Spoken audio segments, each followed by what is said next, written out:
सार शब्द कही बाची हो मानो एतबारा, अक्षर पुरुष एक पेड़ है निरंजन वाकी डारा। तो इसी को अच्छी तरह समझना है। अक्षर पुरुष एक पेड़ है, निरंजन डारा। अक्षर पुरुष कौन है? हमारी सुरता ही अक्षर पुरुष है। और ये निरंजन कौन है? ये काल भगवान मन ही निरंजन है।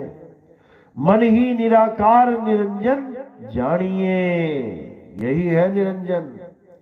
और इसका जो साथी है वो है माया। मन का साथी माया। माया भी निराकार, निरंजन भी निराकार। निराकार निर्गुण है माया, तुमको नाच नचावे हो, शर्म दृष्टि का कुल्फा देके 84 भरमावे हो। ये चमड़ी का कुल्फा दे रखा है, इसी को चाट रहे हैं सब। कुल्फी चाटते हैं ना, बाद में क्या बचता है? डंडी। डंडी फेंक देते हैं। बस इसी प्रकार ये चमड़ा रूपी कुल्फी सबको पकड़ा रखी है, सब चाट रहे हैं। यानी अपने शरीर से, अपनी खाल से इतना मोह कर बैठे हैं कि अब इसको त्यागना ही नहीं चाहते। कहते भाई जो मिल गया बस यही है, इसी की सेवा में लगे हैं। और जो अपना असली स्वरूप है उसका ABCD भी नहीं पता। अपने स्वरूप को ऐसे भूले बैठे हैं जैसे इस काया के अलावा हमारा कोई स्वरूप है ही नहीं। इस काया में इतना मगन हो गए हैं कि समझ में ही नहीं आ रहा कि काया छोड़ेंगे कैसे। दिक्कत ये आ रही है। अब क्या करना है? काया छोड़ने से पहले पहले अपने स्वरूप को जान लेना है, समझ लेना है। तो साहिब समझा रहे हैं, शब्द हमारा तू शब्द का, सुन मत जा सरक, और जो चाहे निज रूप को, तो शब्द ले परख। ऐसा शब्द मिले गुरु से जिससे तुम्हें स्वरूप ज्ञान हो जाए, तब समझो कि अब कल्याण है। और अगर ऐसे शब्द मिल गए जो जपने में, लिखने में, पढ़ने में, बोलने में आते हैं, तो समझ जाना बेड़ा गर्क होने वाला है। अच्छी तरह समझ लेना इस बात को।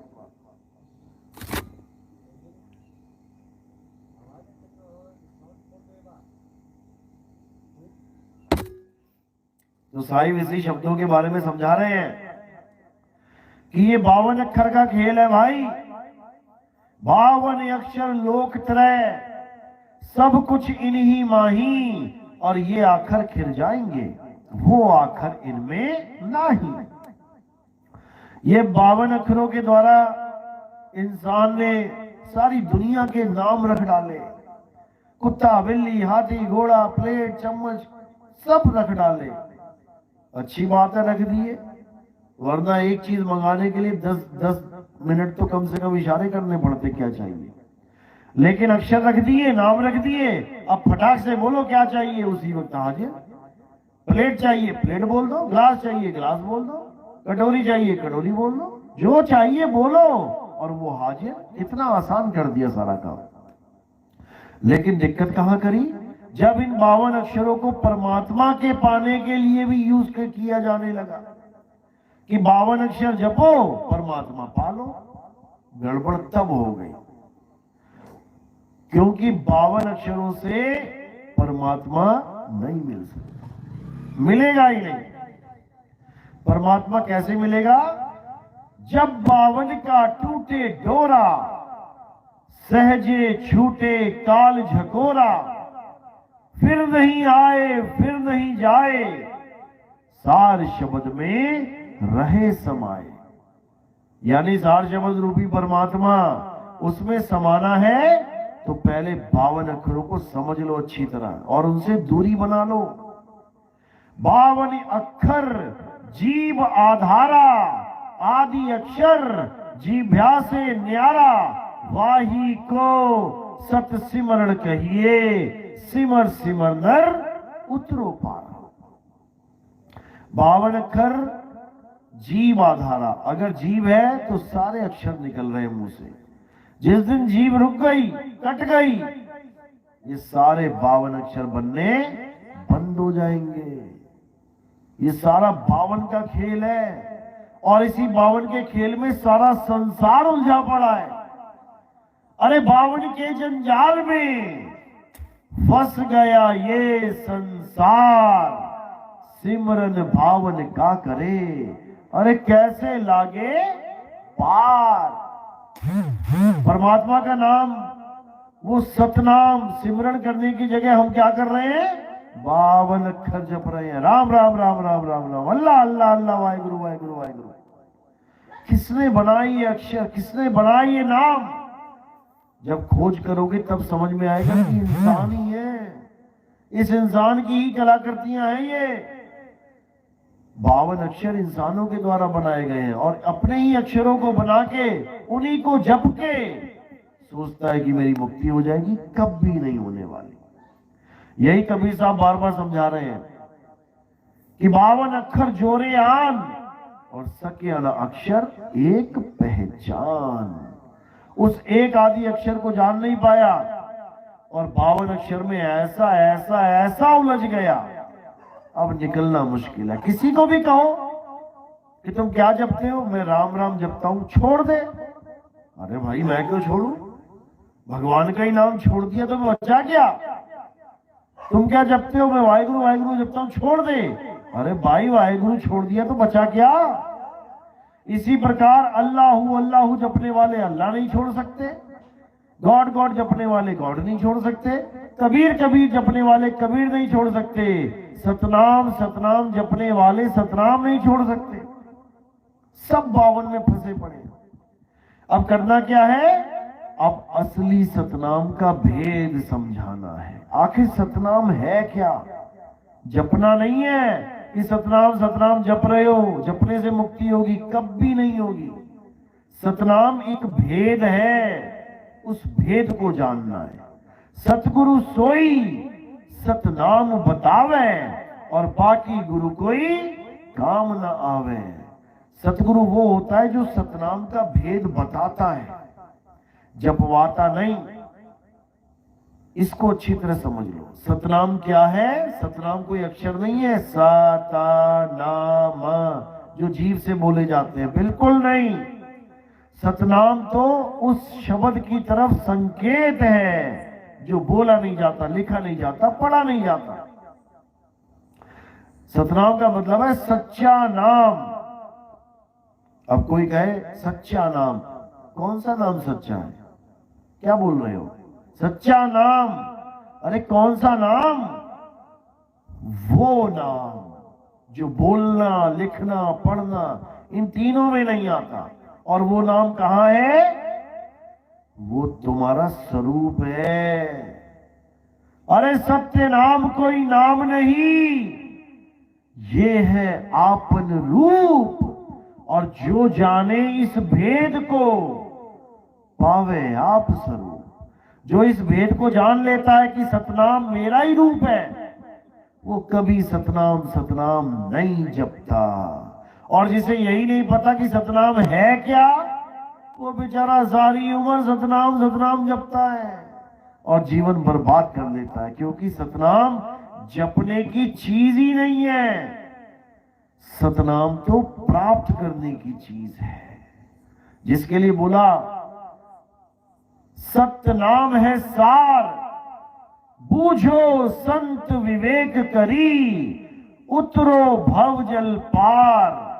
सतगुरु का उपदेश यही, सत्य नाम है सार। जो मैंने शुरू में बोला था कि सार सार तो गई रहे, थोथा दे उड़ाए। तो सतनाम क्या है? मेरा निज स्वरूप, वही सतनाम है, वही सबका सार है। उसी को प्राप्त करना हमारे जीवन का एकमात्र लक्ष्य है। लेकिन सब भूले पड़े हैं। कोई मंदिर में भटक रहा है, कोई मस्जिद में जा रहा है, कोई गुरुद्वारे कोई चर्च में जा रहा है, लेकिन कोई खुद में नहीं जा रहा। अगर खुद में चला जाए तो खुदाई हो जाए, लेकिन खुद का भेद ना पता होने के कारण अपनी काया को खुद मान लेता है कि ये खुद है। ये खुद नहीं है मेरे भाई, ये तो एक दिन छोड़ दोगे तुम, ये काया तो एक दिन मिट्टी है, छोड़ दोगे। जो काया को छोड़ेगा वो कौन है? वो हो तुम, उसको जानो। तो क्या है वो हमारा आत्म स्वरूप है, मेरा निज स्वरूप है, जिसके लिए बोला कि आत्म जब लग ना चीनोगे आत्म, तब लग ना मिली है परमात्मा। यानी जब तक आत्मा को तुमने नहीं जाना, अपने स्वरूप को, अपने निज स्वरूप को नहीं पहचाना, तब तक तुम्हें परमात्मा नहीं मिल सकता।